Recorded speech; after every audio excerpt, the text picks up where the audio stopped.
pledge allegiance to the flag of the United States of America, and to the republic for which it stands, one nation, under God, indivisible, with liberty and justice for all.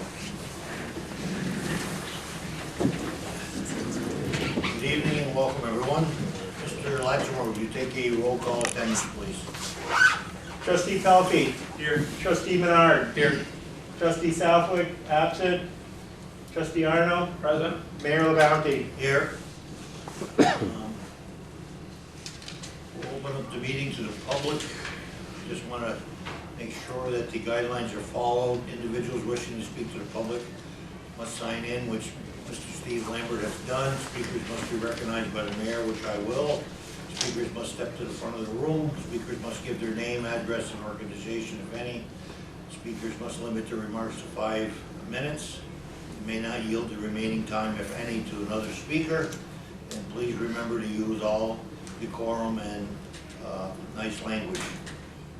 Without further ado, Mr. Lambert, would you like to address the board? Thank you, Mr. Mayor. Steve Lambert, 22 Academy Street, and I'm here on behalf of the board at the Dodge Memorial Library. As a matter of courtesy, we're coming to you to let you know that the board of trustees has announced the launch of a major fundraising campaign to support a much-needed library expansion. I have some details here for each of you gentlemen, and I also have renderings from the architect that we hired. Thank you. We've met with Mr. Mayor, thank you, Chris, and our staff, and have, told them what we're up to. We've spent a lot of time, but basically the library hasn't been updated much since 1907. We can't go down and we can't go up, so we have to go out. So before we can apply for any state of New York library grants, we have to raise some seed money. That's a big number, $500,000 that we've set as a goal. The paperwork says, ideally this would be this fall, but in all reality it'll probably take who knows how long. But we're not looking for any money tonight. This is just an announcement that we've launched the goal. If you have any questions, the renderings will be at the library, and more information is on the website. We're doing this in conjunction with Friends of the Library. That's how the village can get involved with a $5 membership per person. You'll be on a mailing list and an email list as to how the campaign is going and so forth. So if you have any further questions, either here or from the village, stop in at the library. We'll be happy to, and the librarian will be happy to answer any questions that you have. Just to clarify on camera, Mr. Lambert, for a lot of the residents at home that may not know, the library board has met with an engineering firm, correct? An architectural. Or architectural firm, I stand corrected, and there has been some preliminary drawings of the addition and expansion of the building. Not only that, Mr. Mayor, the architect has met with approximately 10 to 20 residents of the village to ask for their input, etc. The problem right now is that there's no place to meet at the library. The largest room is probably a little bit bigger than this table. We can fit maybe 6 or 8 people around the table, but just for purposes of illustration, with an extended library, we could have ADA compliant bathrooms, access, an elevator, a meeting room for up to 80 people, year-round farmers market, and additional programming. Right now, the librarian meets, with a small children's section, and as she's meeting, people are coming in. There's no separation anywhere in the building to do any additional programming. So it's been well thought out as far as the plan goes, but in order to go anywhere with a dream, we have to start somewhere, and we've started. We have some monies that have been donated, and so we're off to a start today. And the other thing is, I want the residents to know that to relieve some of their anxiety, if they have any, that the expansion that would go southward would take up some of the farmer's market, but we've talked about how we can alleviate that by using the inside of the building or whatever we have to do to keep the farmer market up and running. Is that correct, Mr. Lambert? That's correct, and some of the drawings actually show that just a reconfiguration of the existing tents, the farmer's market can go on in the summer as it is now. Okay, perfect. I have some renderings that I'll leave on the table here at the end of the meeting if you want to look at them. Very good. Thank you. Thank you.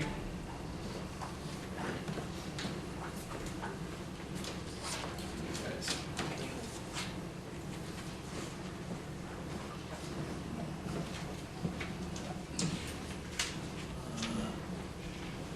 Okay, the next item on the agenda is minutes of the February 18, 2025 regular meeting. All the trustees should have it in their packet for their opportunity to review. If there's no changes in those minutes as printed, I need a motion to accept the minutes as printed for the February 18, 2025 regular meeting. I make a motion to accept the minutes as printed. With a correction, February 3rd. Today's date, February 3rd minutes. I'll second that. It does say February. Yeah, what's that? It is February 3rd on my minutes. He said February 18th. Oh, I thought you were correcting This never mind. No. Minutes of Minutes of February 3rd. February 8, of 18th on the thing, but he's right, it's February 3rd Okay, minutes. yeah, but it's printed right on the minutes. No, that's fine, the minutes are I just, correct. yeah, I just wanted to make sure. All right, well, the mayor was wrong, that's rare. Yes, the mayor was wrong. So, I stand corrected, can we have an approval for the February 3rd, 2025 regular minute meeting? And we have a second. All those in favor of approving the printing of the February 3rd, 2025 regular meetings as printed, say aye. Aye. Those opposed, say no. The ayes have it. Bills, Mr. Letourneau, anything new or added? We have 3 additions tonight. First one is business card. The total is $529.69.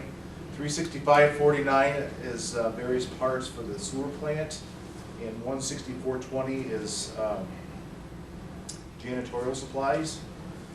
We have Excelis, the health plan group.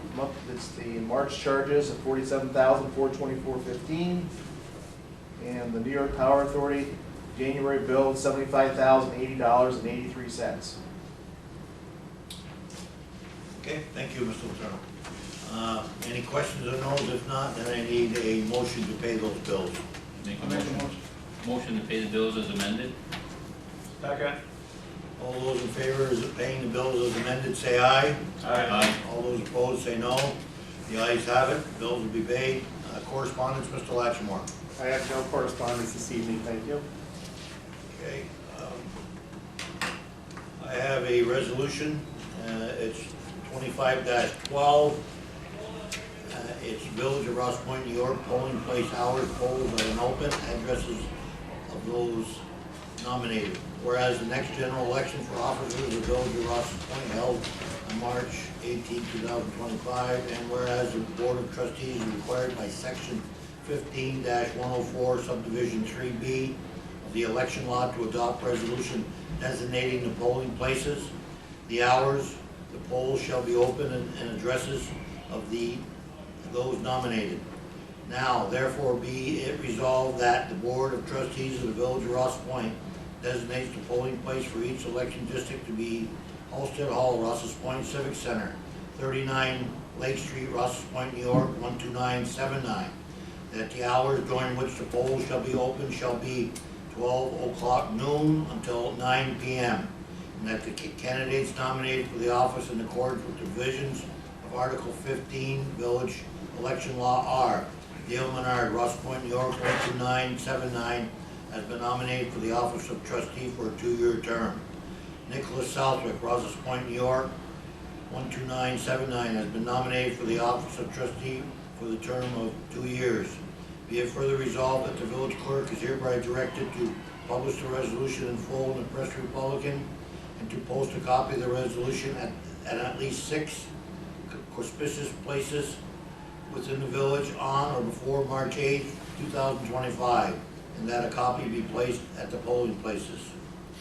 This resolution shall take effect immediately. And without any, if you don't have any questions, then I need a motion to pass the resolution, election resolution 25-12. I'll make a motion that we pass election resolution 25-12. Second. Roll call vote, Mr. Latchmore. Trustee Menard, Aye. trustee Pelkey, Aye. trustee Arno, Aye. trustee Southwick absent, Mayor LaBounty. Aye, the ayes have it. Resolution 25-12 has been passed by the Board of Trustees. And the only other thing I have is a request from this board for an executive session on, to talk about the employment history of a particular employee. Second. All those in favor of going to executive session at the end of the meeting, say aye. Aye. All those opposed, say no. The ayes have it. We'll recess and go into executive session at the end of the meeting. That's all I have. Trustee Arnold, do you have anything? The only thing I have is, today we were coming back from Champlain with a fire truck. And we were stopped at the corner of Stewart's. And the big pile of snow at Stewart's, a woman was in front of the fire truck and she pulled out and she almost got broadside. So she couldn't see over that snowbank. And in fact, the fire truck, we were setting up higher, we couldn't see the car coming either. And stuff, so somebody ought to take it and give them a call and ask them to. It's being removed as we speak. Oh, is it? Somebody from Stewart's as a contractor, they're hauling it out with the tandem now. Oh, Because of the amount of snow, we've had several blind spots brought to our attention, and we're trying to alleviate them as soon as possible. Obviously, there's a lot of snow out there, Yeah. and we're trying to keep everybody safe in the village, but that was brought to our attention, and the administrator has talked to the people from Stewart's, and it's being taken care of. oh, okay. Good, that's all I have, Mr. Mayor. Okay, thank you. Trustee Menard. Just want to thank the village employees for doing a good job of cleaning the streets. We got all that snow, and that's all I have. Trustee Pelkey. Yes, I have a few things on the agenda. Danny Yankee submitted a letter to Heath Cardian, our external manager. It's addressed to Dear Village, Dear Board of Trustees.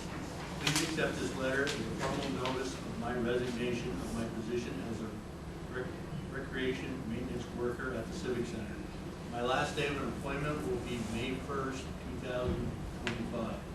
Thank you for giving me the opportunity to work in this position for the past 6 years as a recreation maintenance worker. I have thoroughly enjoyed working here and appreciate all the opportunities that you have given me. However, I decided it's time for me to retire. I would like to do anything I can to help the transition, including wrapping up my responsibilities and training other team members. If I can be of any other assistance during this time, please let me know. Thank you again for the opportunity, and I wish that the village of Rouses Point all the best in the future. Yours sincerely, Danny Yankee. Mr. Yankee's been a very good employee for the village, and his services will be sorely missed, but we wish him well in his retirement. I don't know if anybody else wants to say anything, but if not, then I make a motion to accept Mr. Yankee's retirement. I'll second that.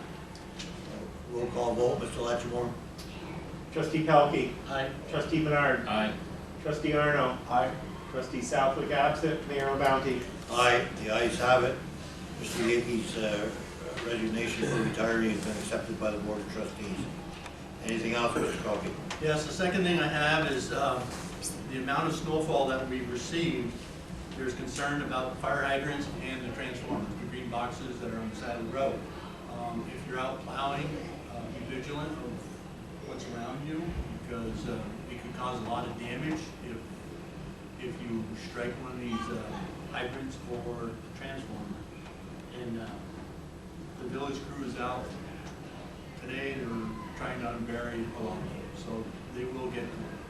But when a lot of these people are plowing, they'll plow up to the transformer, and then they don't see the transformer, and they forget that it's there, and then they push the plow a little bit farther, and that's what could cause the damage. So people have to understand that the Rouses point being, our utilities are underground, there's a possibility of it could cause a lot of damage. And, you know, if people have snow blowers, try to blow the snow away from the fire hydrants rather than trying to bury them in the transformers. We've talked to a couple residents already that, you know, they didn't really know. Being firefighters, we know what it is to have these fire hydrants available to us when we have. And being involved with the electric department, if we have to do a disconnect, it's tough, and you have to find a transformer and dig it out. So, just trying to be a little vigilant on what's going on with the snow. Be patient with us, but we will get it dug out and cleaned.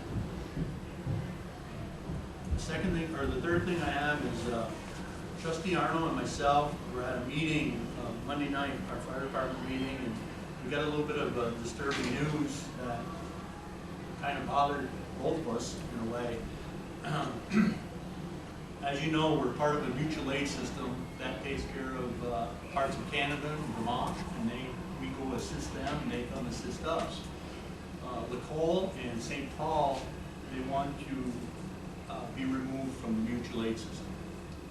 So we count on St. Paul sometimes because they have some specialized equipment. They have another aerial that sometimes that we use them as you know.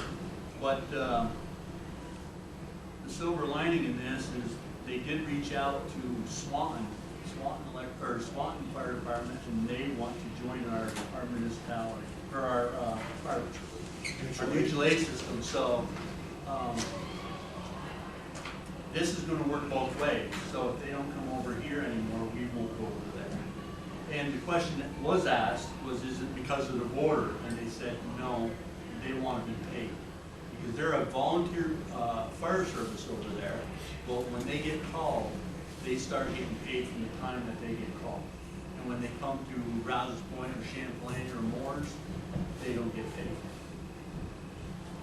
So Canada actually pays these firemen to? It's the property owner that has to pay okay. for their insurance. Because I know some of the businesses I used to work for allowed the firemen to leave over this side of the border. They kept paying them. That's for their volunteer service and kept them on the clock. This is different. Right, this is different. They are completely paid over there. When the alarm goes off, they're on the clock and getting paid. Okay. And I think it was the homeowner, wasn't it, Ben, that Yeah, used to I'm pay? pretty sure it's them, It's yes. the homeowner or the insurance company that is responsible to pay for the fire companies that are there. They don't get paid a lot of money an hour, but they get paid. When we go over there, we don't get paid. It's free, it's volunteer, that's part of the mutual aid system. We provide manpower and equipment, and they do the same. But with St. Paul and Nicole both deciding to leave our mutual aid system, so we won't be going over. So Swan can make up with the ladder truck and everything that they have over in Canada? The manpower and the ladder truck, because they've requested for our services a couple times, and because they're not the mutual aid system, they have to get the mayor or the commissioner's approval to go over there, which we would never deny anybody the help if we have, you know, if we can help somebody. Right.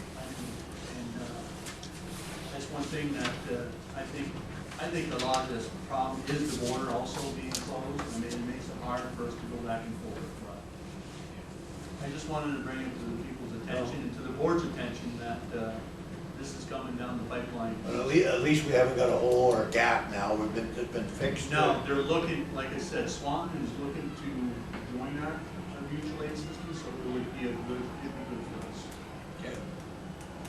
Okay. So that's all I have. Okay, thank you. Trustee Saul, not here. Nobody else has other reports. I need need a motion to recess to go into executive session. So move.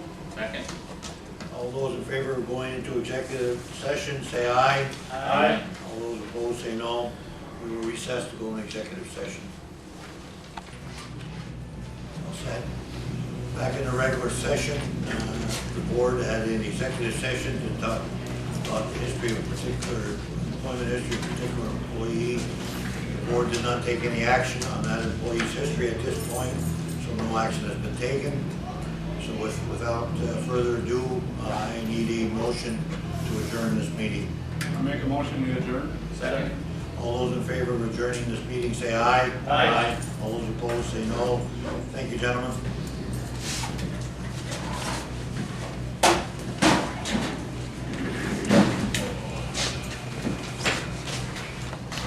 So when